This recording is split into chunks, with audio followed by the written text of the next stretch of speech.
તો સુરતમાં સચિન પોલીસ વિવાદમાં સપડાઈ છે। સચિન પોલીસે ફરિયાદીને જ આરોપી બનાવ્યો હોવાના ગંભીર આક્ષેપ લાગ્યા છે।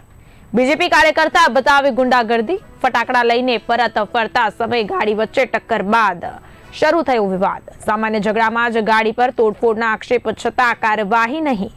ફરિયાદી જ આરોપી બનતા પોલીસની કામગીરી પર ઉઠ્યા છે અનેક પ્રકારના સવાલો। સાથે સાથે મામલો ગરમાયો છે અને પોલીસની કામગીરીની માંગ ઉઠવા પામી છે।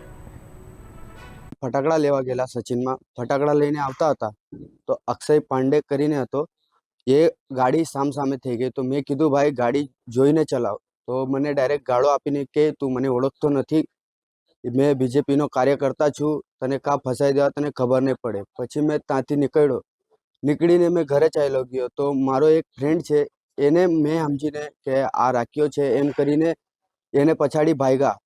30-35 લોકો હતા, એના પછાડી ભાગીને પછી એની ગાડી ફોડી નાખી, એ પોયરાને બી માર્યું। પછી અમે અરજી લઈને બીજા દિવસે પોલીસ સ્ટેશન ગયા।